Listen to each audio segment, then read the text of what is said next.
Yeah, we're here with Libby Mills in Connecticut. Yes.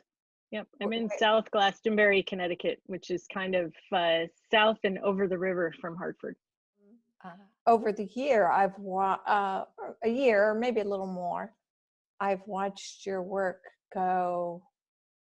I mean, you seem to be energized. You seem to be on your game. And I was pre-pandemic. I really was, and it was almost exactly a year. When I was at ShrineMont last year, I spent some time playing around with Cernet translucent, mixing colors with no particular thing in mind, and then I decided to do something with them. And I've had this whole idea of doing tiles that are very heavily influenced by textile art. And my previous forays into it were not satisfying. And so I just used the colors I had, and I gave you that first slide, and I did a series of 4, 3 of which I kept. They have very little value contrast, but I got excited about it. And so that was the start of a year's journey where I ultimately ended up switching from doing jewelry to pretty much full-time making wall pieces. Really? And are you marketing them? Are you? I was selling a lot, actually, because at a point until this, because I could bring them to events. And when you see, they're interesting. I've sold quite a few over the internet from when I place them on Facebook, primarily. I've been posting on Instagram, but when I put them on Facebook, I would get direct messages from people and saying, oh, how much is this, and so on. And I've sold a couple through Ellen and Sue's gallery, Creative Journey Studios. Right. They have about, I think, 6 or 8 of my smaller tiles. But I was hoping to get to apply to some gallery opportunities with this when we got the process nailed down, which I pretty much feel like I do now. Because I started working on a different substrate than I'm working on now. And what do you work on now? Well, originally I was working on, I'm putting polymer on hardboard panels. And originally like masonite or? Well, the actual surface they go on is like masonite. It's a small piece of masonite that's the ones I do now are attached to, this is a shallow, it's a cradled panel. So you buy these, people paint on them, do collage. And I create my pieces on pieces of tempered glass that I buy from Amazon. They're tempered glass cutting boards. They're cheap and they're nice and easy to work on, and they have finished edges, and they come in a large range of sizes. And then I bake and do everything right on that. And when I'm done, I trim it and glue them to the hardboard panel. With the glass still there? No, I take the glass off. I just use the glass as a baking support. That's all. Okay. But I was originally working right on a thicker type of MDF panel and baking all of that in the oven, and they were very stable, but they don't have much of a profile, and they're harder to hang, and they just don't look as professional finished. And then I very naively never anticipated what a rabbit hole of insanity framing is. And I ultimately like the pieces better without frames. So even though I've purchased a lot of frames, and I do occasionally frame them if somebody wants one, the other pieces only really looked like something serious when you framed them, and that was awkward. And so I switched to these cradled panels now. And so do you just paint the wood on the sides? Is that it? I do. I paint it black usually. Black. Always black. I have black.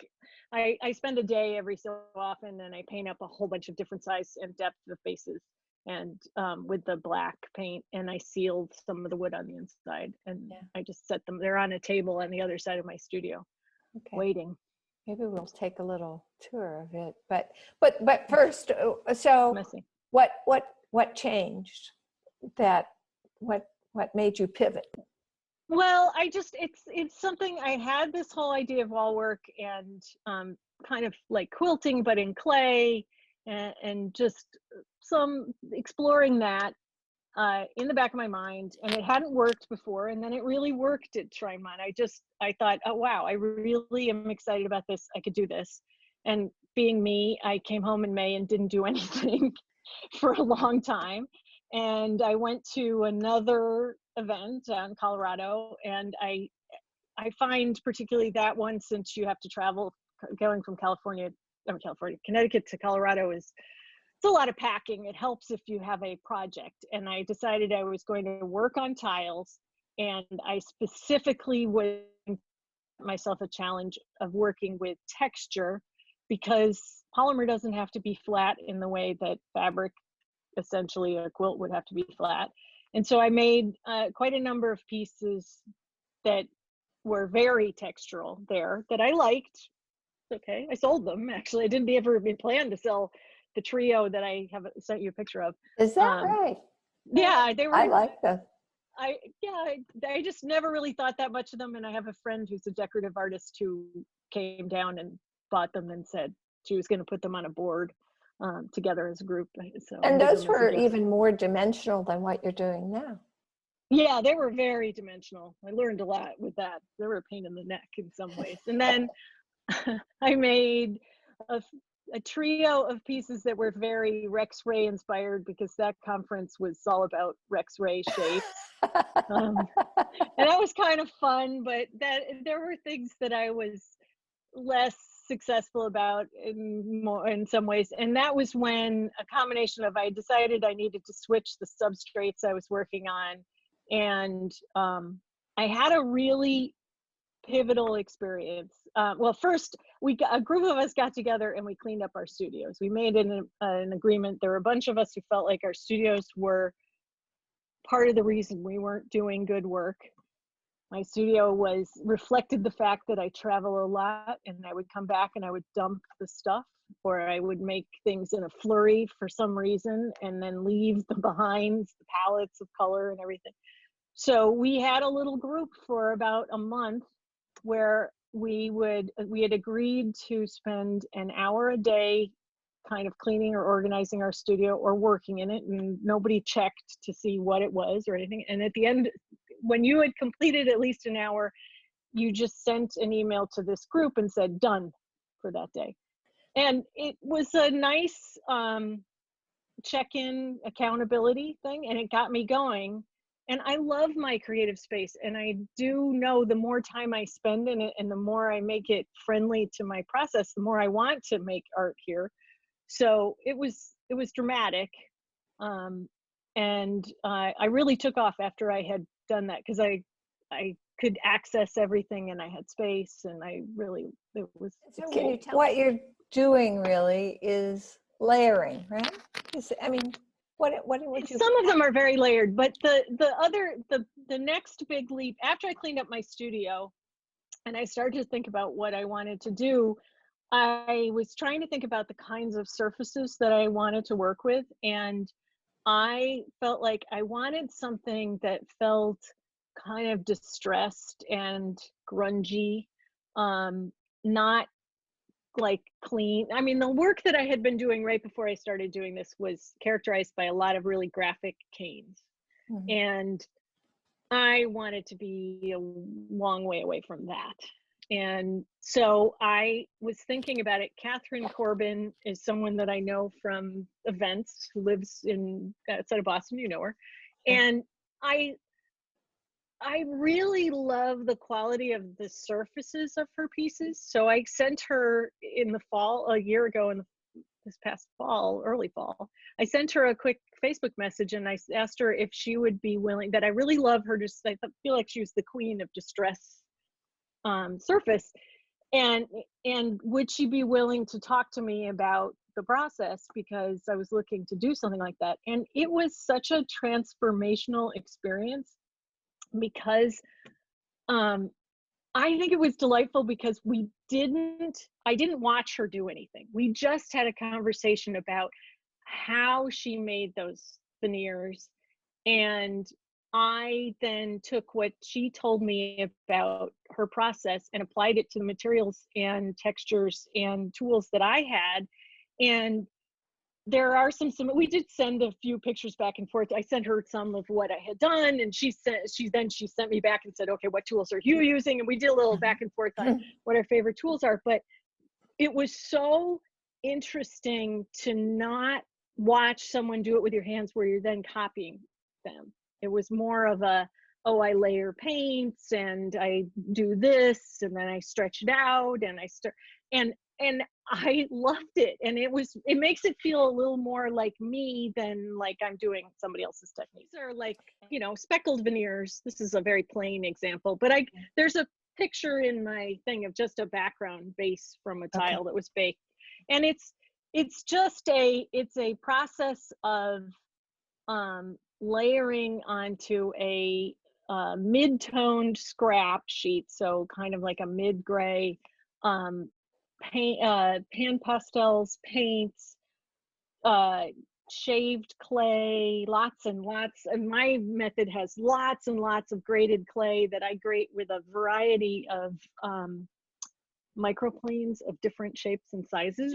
It's a layering technique to build up this surface in a different way than I'd ever done before, and layering, you know, some color that's pan pastel and some color that's sponged acrylic paint, and some that's, I use some Genesis in there, and it's really fun. I've found a ton of different texturing tools for it, little wheels that I use more for these things because I'm trying to make it look like canvas or fabric, but sort of beat up. And then and that becomes my base layer, or it becomes a veneer sheet for when I do the quilt pieces.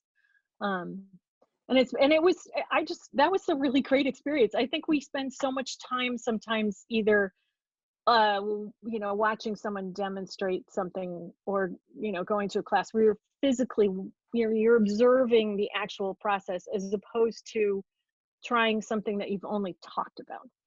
Definitely, it felt more mine. And, you know, and it was interesting going back through the photos before I talked to you, because I was looking at some of the pictures, and those base veneers have evolved a little more because the initial pieces I did after doing those are layered. They're cut sheets of cut out different shapes that I layer and intersect.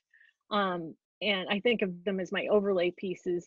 Some of them make me think of like kind of Sleeping Beauty behind the thicket, you know, where you're sort of almost something's trapped behind it. And some of them make me think of steampunk, like worlds where you're looking at gears or something. And those are really, the base surfaces I did for that are a little different than the base surfaces I'm doing for these quilty pieces, where I'm working more on something that feels a little more like fabrics, more specifically like fabrics, and they're a little less busy. I did have, I've been doing a little of Sage Bray's virtual artist box, and in the first one she had an exercise, gosh, it was just a few weeks ago and it feels like it was 8 years, but it made me think about what I'm thinking about with my work in a way that was clearer. And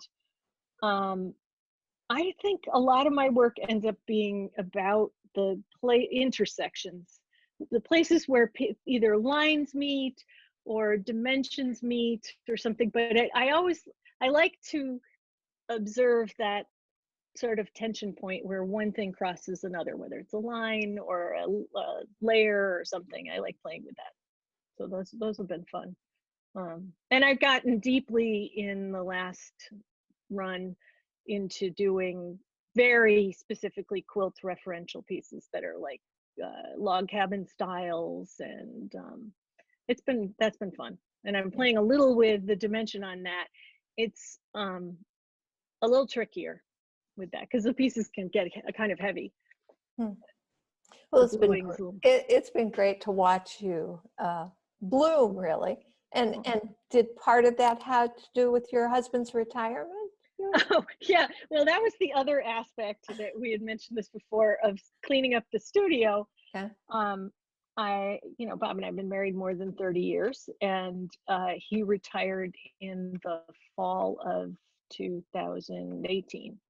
And we live in a condominium that is very open concept, and there's not a lot of what the architect Susan Suzanka used to call the away space.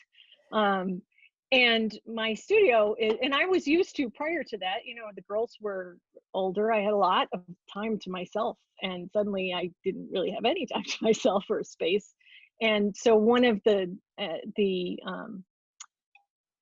impetus behind cleaning my studio so I could spend more time here was because my studio is sort of a solo refuge. It's a small, it's actually big, finished corner of our basement. And so it's pretty much all mine. And so that was a big push for that. And it helps sometimes. And turn us around to your window. That window would help me if I were in such a space, because you Well, say, that was, yeah, my studios, I've had like, we moved a lot, yeah, corporate moves and different things. And I've always had a basement studio. And these condos were being built.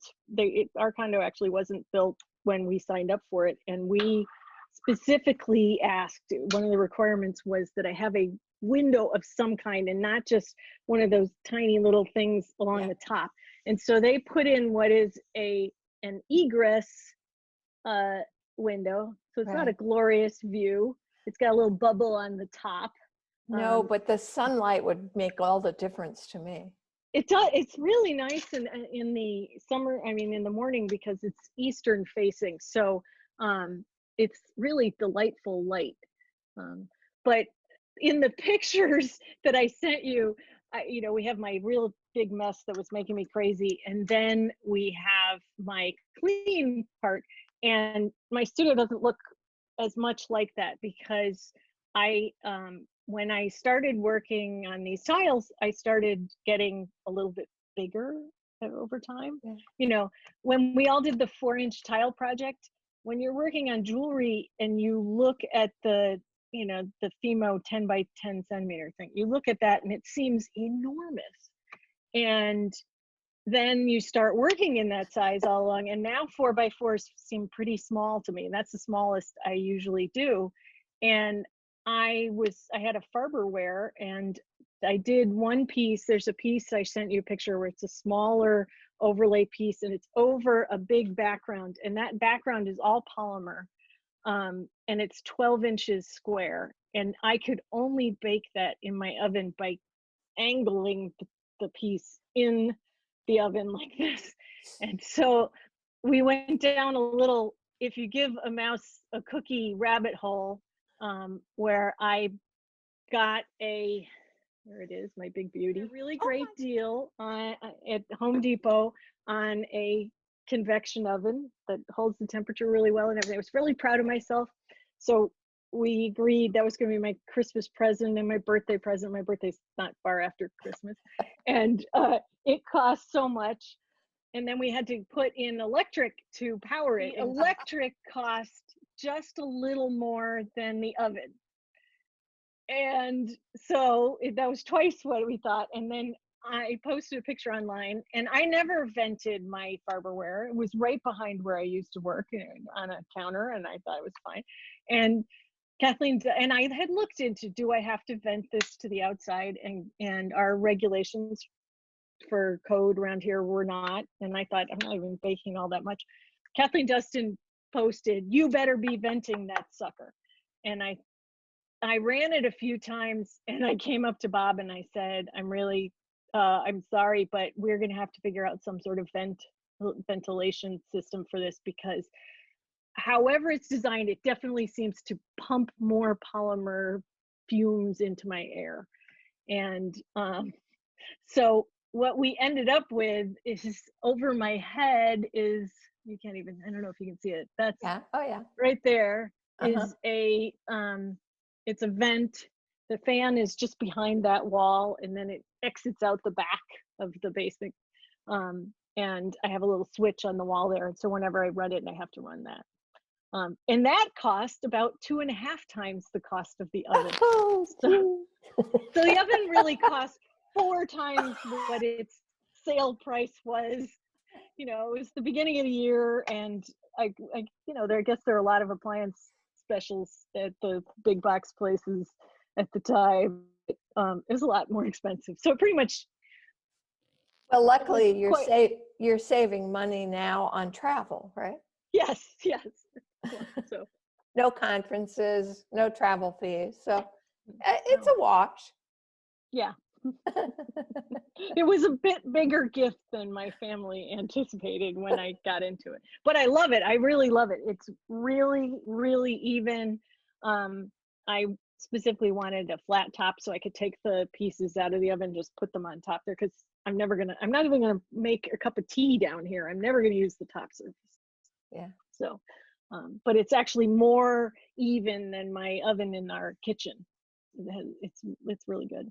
But Good. like, I had to actually order a glass tabletop from Home Depot, or not Home Depot, but from some, Amazon seller, in order to have a big enough piece to work on.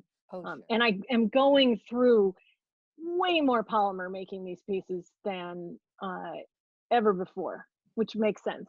One of my, they're pretty thin. They're about a 6 on the base layer is a 6 on a Dream machine, so it's medium thick. But an 8x8 is like a whole range of jewelry. If I have to come down to my studio to do a job for a while, if I'm having trouble getting in the mode of being creative, and I come down and do something else here that's going to make me feel good when I'm complete, that ultimately it spurs me into doing creative work, because it's a really nice space and I'm handling all my tools and materials and I want to play with them. Some people are apparently producing a lot of art in solitude, and a lot of us are doing other kinds of creative things. I'm cooking a lot. I've been trying my hand at different bread baking that I haven't done. I've been doing some knitting until my shoulder started hurting. I just haven't been down here very much. Yeah. I used to mix a palette of color when I would start a line of work, and it would grow as things do, as you mix different shades from things. And then when I was done with it, it would just sort of stick it on a plastic cafeteria tray. I use those a lot. And I would shove it behind me on this cabinet that's not behind me anymore. And they would grow, and it got to the point where it was this giant pile and things were sliding off. And that was a lot of what frustrated me. And so when I cleaned my studio, I took all of those colored sheets and I separated them into big plastic bins by color. It was something I observed at a studio visit to Kathleen Dustin's house. She has a sharp ceiling and sort of a low wall, and she had all these little plastic shoe boxes, and at the end of her day she would clear up what was on her table and sort it by color. And so when you need a blue or a green or something, you can just go to that box and grab some. And so I did that, and it's actually been really lovely. And then I can start, that's at least a starting point. All of the pieces that I use, that I'm doing, particularly in those quilt pieces, are glazed with a transparent glaze of black and thinned out Genesis paint, which really, it dulls down the colors, but it kind of brings everything together. So even though when I'm working with it raw and baking everything up, sometimes they're a little clownish, the pieces, but by the time I'm done, they all seem to go together with that. So I don't worry quite as much about whether the colors have the same exact primaries and whatnot. It's been an interesting journey, because there have been so many little things I didn't think about. I didn't think about the framing issue, which I'm at this point trying to stay out of a little bit. The base surfaces was something interesting. I've had to experiment with different types of glues and learning all of that. I had to come up with a very specific different kind of sheer black glaze that I had some working time. It's been fun. I know. Oh, that's okay. I love seeing the workroom background. It's amazing how much that is a little, even not being there, just seeing it is like a really nice, touch. it Yeah. just, yeah, it's a wonderful touch. Yeah. It's such a special place. Yeah.